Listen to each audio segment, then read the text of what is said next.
You know what's interesting reading the book was your prep for Wooderson. In the book, you'd never really done. You'd done student films. Yeah. You end up in Dazed and Confused, but you seem to prep for Wooderson like somebody with training. Yep. And you're 19 or something. Did you have any training, or this is just what your brain did? No, I had the instincts for it, but I didn't know what I was doing. I kind of learned what the hell I was doing in reverse. I didn't get with someone who knew acting and was my great mentor, Penny Allen, who's since moved on. 17 years we worked together, and I didn't know what it was I was doing until I started work with her in 1998. So and then you look back, because can you tell that's like prep for Wooderson? Like you go there for a costume thing, and Linklater's like, "What are you getting this scene?" Yeah, which is that's a good sign generally. Real good sign. Look, there was that image of through my 11-year-old eyes of my 17-year-old brother in the smoking section leaning against the wall in the shadow with a lazy finger cigarette. When my mom and I were supposed to pick him up because his car broke down, and I went, and as I didn't say his full name because I didn't want to say his name because he would have got in trouble for smoking. And as the car pulled away, and he was already 100 yards away, and then slowly 150, 200, as he went further into a long lens, that image, I was like, that's the coolest that's my big brother. That's the coolest fucker I've ever seen. So Wooderson was who I thought my brother was at 11 in the smoking section while he was 17. So that image, not already, when I say lazy finger, you're already, shoulders do one thing. Who's that guy? Is that guy leading with his head, heart, or cock? He's leading he's leading, waist forward, man. He's like, and then Linklater writes this great line. That's what I love about those high school girls, man. I get older, they stay the same age. Now all of a sudden I'm going, what if that's not an attitude? What if that is this guy's credo, man? What if this guy believes that? That's his religion, more than his politics. Well, it's not a cute line, which then leads to, in that scene, I think Wooderson has stepped forward, like to the curb, and kind of said it to the universe. Like, no, man, I'll tell you. That's what I love about these high school girls, man. I get older, they stay the same age. Yeah, and not like something to make someone laugh or not something to snide or sneer. Like, that's the way I see it, man. So you get those, I've talked about launchpad lines, you get certain ones, and if you understand them and go, you understand that line, you know who believes that line, if they believe that, you know what they're buying in 7-Eleven, you know what they got in their fridge when they get home, you know what they're eating, who they're hanging out with, you can tell how they walk, how they listen, how they see, where they're going, how they pay. It tells you so much. I don't think most people can do that, though, at 19. That's the difference, is like where you go, yeah, you're supposed to do this. Like, you know what I mean? Like, right. I think you were able to just like do it. Well, here's another great thing that I learned, and I think this has continued with me, is the how much music helps. Because even now, all my stuff is, you were talking about voice or something earlier, but all the poems, they're musical. That's why the poems, the prayers, the poems, they're musical. If they can rhyme and have a little rhythm to it, we're digesting them easier. I can dance to that, and it's good for me. Oh, the candy is broccoli? Oh, we can sell Sunday morning like a Saturday night? Oh, let's do this. Music. Linklater, you know what Linklater's direction was? He gave all the cast members a cassette tape that he had recorded. He goes, have a listen. I think this is what your character might be listening to. For that to be your homework, 19 years old in the summer, Austin, Texas, New Braunfels, floating the river, coming back, partying at pool halls. And what's my homework? Man, I'm going to put in this badass cassette, some homework, some Nugent Stranglehold, and hanging out at night. People are playing their tapes on this 70s rock. Is great. And you're listening to it, and it's putting you in a space. It's not telling you what to do. It's putting you in a space, and it's got a rhythm to it. Do you feel like your part of your like duty is to help filmmakers and writers? Like, I'll take it from here kind of thing. Like, because you're, like I said, you're so charismatic. You're so winning. You're just like, I want to, like, anyway, tell me something. So I'm just curious, do you, not like it's like, sit down, Uggo. I'll take it from here. Right. Us good-looking people take it. But, like, your skill set is like movie star. Like, so I'm wondering, do you feel like, oh, I want to help Rick Linklater, or I want to help John Grisham or Joel Schumacher or No, I go in with so much reverence.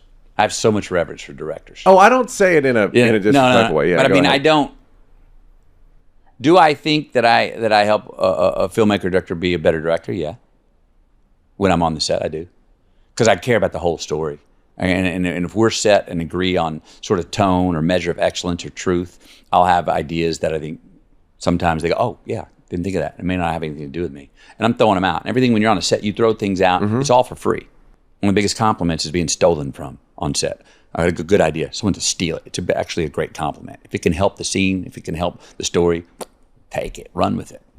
It's not, no one's adding up. And if someone's got the hot hand with great ideas, keep feeding them. Get 19 in a row, get 20 in a row, get 30 in a row. Wherever they're coming, go with it, man. So my job, I never feel like, oh, I'm the movie star on set. Guys, this is how it goes.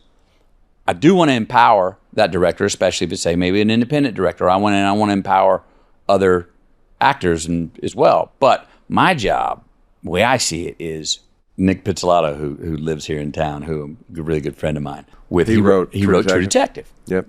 And, Rust Cohle. Nothing is ever over. Well, I remember our first night meeting in New Orleans where we were shooting a few weeks before shooting. And I'm like, I know this is your guy on paper. He's mine now. He's mine. And we drew blood over it that night. It was a great night. Furniture was broken. It was great. Like, great wrestling match. Intellectually? Physically.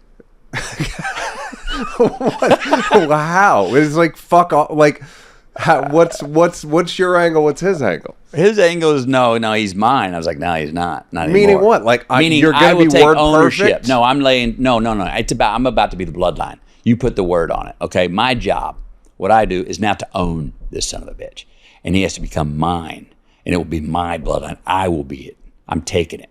Now, he was like, what the hell? Bullshit, he's mine. But that's exactly what you want. A creator wants an actor to take it without permission, own it, and let it become a bloodline. Now, does that mean I didn't take direction? No, it didn't mean I didn't take direction. It means I absolutely took direction. It means I would still go to him, Nick, what's the core meaning of the be in the middle of on camera and stop and go, and the core meaning of this, what does this mean? He dropped by, hand me a note. Like, yes, that's it. But the actor's job is to take, when it's time between action and cut, we've gone from literary to live action. We've gone from the word on the page to let's see life. Let this emanate. Move. You're the bloodline now. And as much as any actor says, oh, we go off and learn about become that character, that's half the voyage.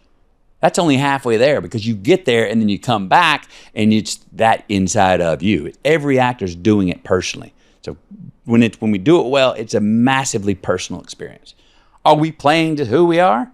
No, but we're all playing a part of ourselves, and it's just going out there, then making the second journey back to make it our own, and that's when we get the ownership, and that's when you see a great performance, which you see and you're like, that's who they are. That person was not acting. Why should I live in history, huh? That's when we pull it off the best. Was your prep for that different than anything else you've done?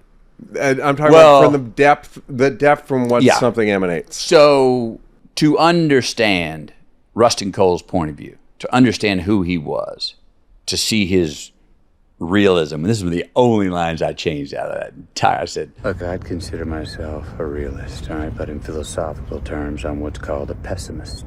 I stuck to Nick's script so close because it was such hot shit, the writing. Okay, what's that mean?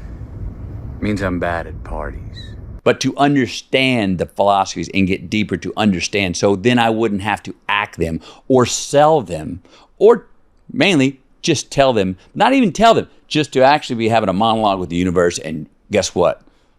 You happen to hear it, Marty Hart, and it's over there, you like the audience are going, what the fuck does that mean? shut the fuck up. You know what I mean? And it was just understanding. It was a character that had such a great monologue and self-identity. Even though you go, I wouldn't want to be in that guy's head. He was so secure with who he was and unrestful with who he was that it was working on understanding the core message, the core linear meaning.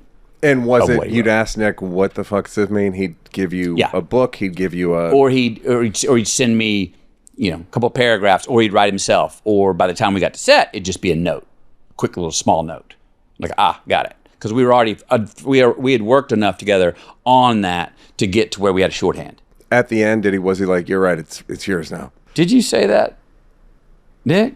I think you might have. I'd like to think you did. If you didn't, you still got time. We'll see. I don't know.